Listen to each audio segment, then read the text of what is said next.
President Trump just raided them. Have fun in prison. During his presidential campaign, Donald Trump promised that as president, he would crack down on illegal immigration like no other president had before. He followed through with this promise big time in 2017, and this week he showed that he fully intends to continue to do this in 2018.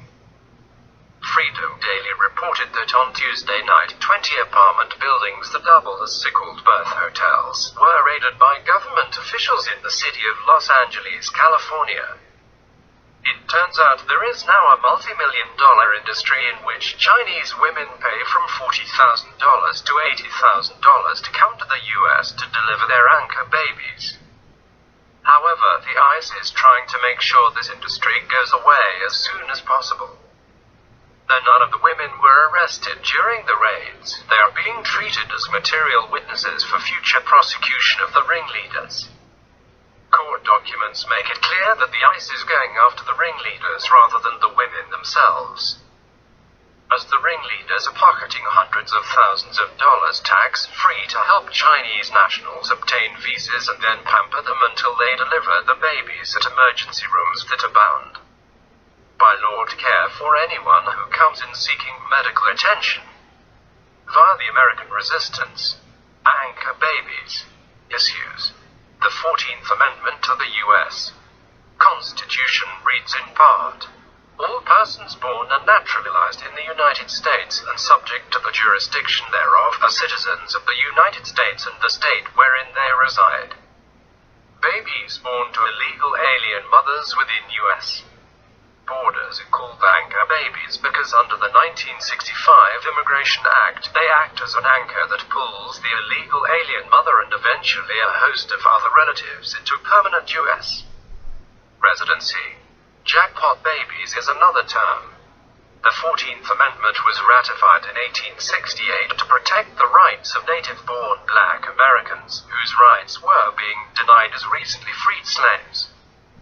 In 1866, Senator Jacob Howard clearly spelled out the intent of the 14th Amendment by writing, every person born within the limits of the United States and subject to the jurisdiction is by virtue of natural law and national law a citizen of the United States.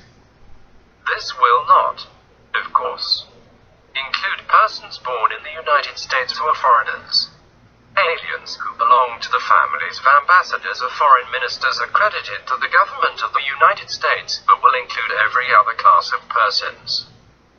It settles the great question of citizenship and removes all doubt as to what persons are or are not citizens of the United States. This has long been a great desideratum in the jurisprudence and legislation of this country. The original intent of the 14th Amendment was clearly not to facilitate illegal aliens defying U.S. law at taxpayer expense. Current estimates indicate there may be over 300,000 anchor babies born each year in the U.S., thus causing illegal alien mothers to add more to the U.S. population each year than immigration from all sources in an average year before 1965. The correct interpretation of the 14th Amendment is that an illegal alien mother is subject to the jurisdiction of her native country, as is her baby. Over a century ago, the Supreme Court correctly confirmed this restricted interpretation of citizenship in the so-called slaughterhouse cases 83 U.S. 36, 1873, and in 112 U.S. 94, 1884. In Elk v. Wilkins, the phrase subject to its jurisdiction excluded from its operation children of ministers, consuls, and citizens of foreign states born within the United States in Elk. The American Indian claimant was considered not an American citizen because the law required him to be not merely subject in some respected degree to the jurisdiction of the United States, but completely subject to the political jurisdiction and owing them direct and immediate allegiance. Congress subsequently passed a special act to grant full citizenship to American Indians who were not citizens even though they were born within the borders of the United States. The Citizens Act of 1924, codified in 8 U.S.C. SB 1401, provides that the following shall be nationals and citizens of the United States at birth. A person born in the United States and subject to the jurisdiction thereof. B. A person born in the United States to a member of an Indian, Eskimo, Aleutian, or other Aboriginal tribe. American citizens must be wary of elected politicians voting to illegally extend our generous social benefits to illegal aliens and other criminals. A spokesperson for Homeland Security released a statement explaining that while coming to the U.S., to give birth is not illegal. Coming here under false pretenses is, and that could be punishable by law. It's not necessarily illegal to come here to have the baby. But if you lie about your reasons for coming here, that's visa fraud, said Claude Arnold, special agent in charge of Homeland Security investigations for Los Angeles.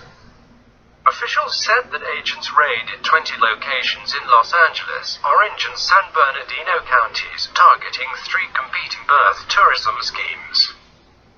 Chow Chan and Dong Li have been accused of running a scheme out of the Carlisle Hotel, using a website to drum up business by touting the benefits of a child with U.S. citizenship, 13 years of free education, low-cost college financial aid, less pollution, and a path for the entire family to emigrate when the child becomes an adult.